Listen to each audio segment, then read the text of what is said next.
मूर्खों की फेहरिस्त। बादशाह अकबर घुड़सवारी के इतने शौकीन थे कि पसंद आने पर घोड़े का मुँह मांगा दाम देने को तैयार रहते थे। दूर दराज के मुल्कों जैसे अरब, पारसिया आदि के घोड़ों के विक्रेता मजबूत व आकर्षक घोड़े लेकर दरबार में आया करते थे। बादशाह अपने व्यक्तिगत इस्तेमाल के लिए चुने गए घोड़ों की अच्छी कीमत दिया करते थे। जो घोड़े बादशाह की रुचि के नहीं होते थे उन्हें सेना के लिए खरीद लिया जाता था। बादशाह अकबर के दरबार में घोड़े के विक्रेताओं का अच्छा व्यापार होता था। एक दिन घोड़ों का एक नया विक्रेता दरबार में आया। अन्य व्यापारी भी उसे नहीं जानते थे।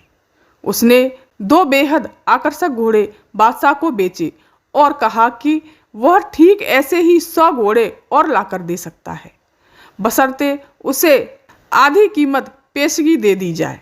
बादशाह को चूंकि घोड़े बहुत पसंद आए थे, सो वैसे ही 100 और घोड़े लेने का तुरंत मन बना लिया।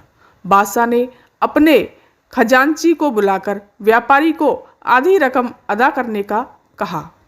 खजांची उस व्यापारी को लेकर खजाने की ओर चल दिया, लेकिन किसी को भी यह उचित नहीं लगा था कि बादशाह के एक अनजान व्यापारी को इतनी बड़ी रकम बतौर पेशगी दे दी। लेकिन विरोध जताने की हिम्मत किसी के पास न थी। सभी चाहते थे कि बीरबल यह मामला उठाए। बीरबल भी इस सौदे से खुश न था। वह बोला, हुजूर, कल मुझे आपने शहर भर के मूर्खों की सूची बनाने को कहा था।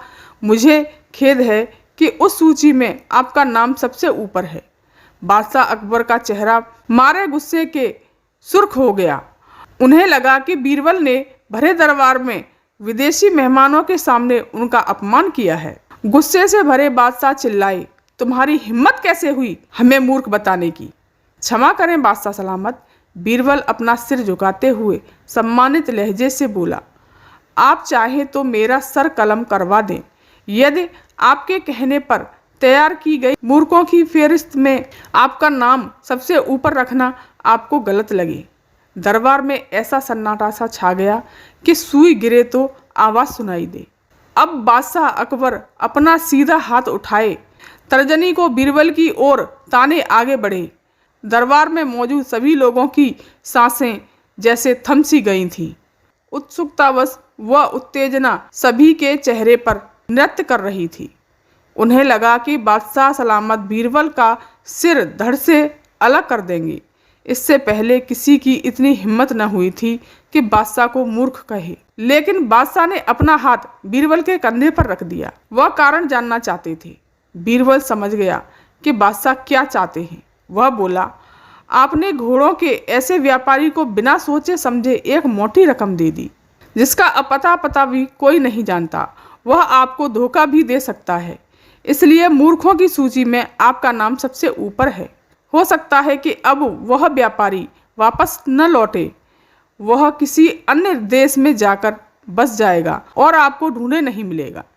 किसी से कोई भी सौदा करने से पूर्व उसके बारे में जानकारी तो होनी ही चाहिए।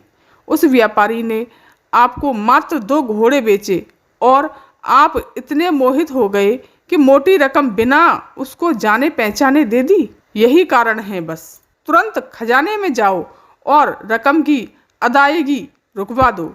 बादशाह अकबर ने तुरंत अपने एक सेवक को दौड़ाया। बीरबल बोला, अब आपका नाम यह सूची में नहीं रहेगा।